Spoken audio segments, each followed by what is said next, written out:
bagaimana Allah Ta'ala menjamin rezeki. A'udzubillahi minasyaitonirrajim. Wa ma min dabbatin fil ardi illa 'ala Allahi rizquha. Semua yang melata di atas muka bumi Allah ini dijamin rezekinya. Semua yang melata, semua yang bergerak. Setelah diteliti oleh para ulama, dabbah artinya binatang. Selalu diterjemahkan dabbah, dabbatul ardi. Binatang yang berjalan di atas muka bumi ini dijamin Allah Ta'ala rezekinya. Kenapa disebutkan binatang? Kenapa tidak disebut wa ma min insanin, wa ma min nasin? Tidak ada manusia yang tidak dijamin rezekinya. Digunakan kata yang paling rendah, paling hina, paling kotor, binatang. Kalau binatang saja dijamin rezekinya, apalagi yang mulia. Karramna bani Adam ala katsirin minal khalqi wa faddalnahum tafdila. Di antara semua makhluk ini manusia yang paling mulia. Khalaqnal insana fi ahsani taqwim.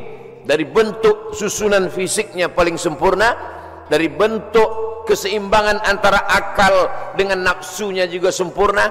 Ada yang satu ini nafsu aja, tak ada akal, binatang. Ada yang satu ini akal saja, tak ada nafsu, malaikat.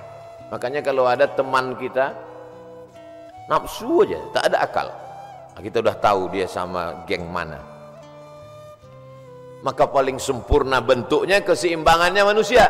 Tapi Allah tidak sebutkan manusialah yang kujamin rezekinya, tidak. Allah sebutkan yang paling hina. Kalau binatang yang kotor tidak berakal saja dijamin Allah rezekinya, apalagi manusia. Maka ada ungkapan pepatah orang Melayu, rezeki musang tidak akan dihabiskan harimau. Rezeki musang tak akan pindah ke mulut harimau. Secara fisik harimau lebih besar, secara fisik harimau lebih buas, lebih gagah, lebih tajam taringnya. Raja hutan, raja rimba. Musang biasa saja. Bahkan ada musang yang paling keren ya kopi luwak, karena itulah makanan dia. Tapi rezeki musang tidak akan mungkin dihabiskan harimau. Kalaulah gara-gara harimau musang itu tidak makan, maka sudah lamalah musang itu punah dan musnah, tidak ada lagi di permukaan bumi. Tapi sampai hari ini musang masih tetap ada dan harimau pun tetap ada. Begitu Allah Subhanahu wa taala mencari, menyediakan rezekinya. Binatang yang melata, melatanya tidak pula di atas tanah. Justru dia unik. Kalau binatang yang lain kakinya di atas tanah, kepalanya, dia justru terbalik. Justru kaki dia yang ke atas, dia yang ke bawah. Bukan Spiderman, cicak. Makanannya pun luar biasa. Yang dia makan tidak melata tapi yang terbang, nyamuk. Bisa juga dia makan. Jadi kalau ada orang dikasih Allah Ta'ala tangan, kaki, kudrat, iradat, kemauan, kehendak, dikasih Allah Ta'ala akal sehat, badan sehat, segar bugar, tapi cemas dengan rezekinya, dia mestinya malu dengan cicak. Kemudian bagaimana Allah Subhanahu wa taala membagi rezeki itu? Lau tawakkaltum 'ala Allah haqqa tawakkulih. Kalau kamu bertawakal kepada Allah sebenar-benar tawakal, la razaqakum kama ruziqat thair. Kamu diberi Allah rezeki sebagaimana seekor burung mendapatkan rezeki. Bagaimana seekor burung mendapatkan rezeki? Taghdu khimasan wa taruhu bitanan.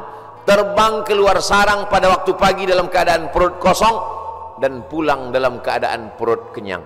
Sampai hari ini belum ada burung yang tidak mau terbang karena khawatir dapat rezeki atau tidak. Burung merpati terbang tinggi, tahu dia di mana letak sarangnya dan pulang dia dalam keadaan perut kenyang. Padahal yang diberikan Allah kepada dia cuma dua, paruh dengan cakar kakinya. Dengan dua itu bisa dia makan. Uniknya burung-burung ini adalah makanannya berada di dalam air, dia di atas udara, lalu kemudian dia hanya sebentar saja memantau, masuk dia ke dalam dan bisa diangkat kembali. Kalau tidak percaya pada isi ceramah saya ini, sering-sering nonton film yang isinya binatang aja, tentang flora dan fauna, tentang hewan, tentang burung. Aneh dan uniknya yang menyuruh kita untuk mempelajari binatang hewan ini adalah Allah Subhanahu wa taala. Tapi yang mempertontonkan kita, kameramennya sampai berbulan-bulan di dalam hutan untuk menampilkan, hanya memperlihatkan seekor burung bisa menangkap seekor ikan, untuk memperlihatkan bagaimana Allah membagi rezeki kepada kita. Sesungguhnya di balik konten yang luar biasa ada kameramen yang sangat tersiksa.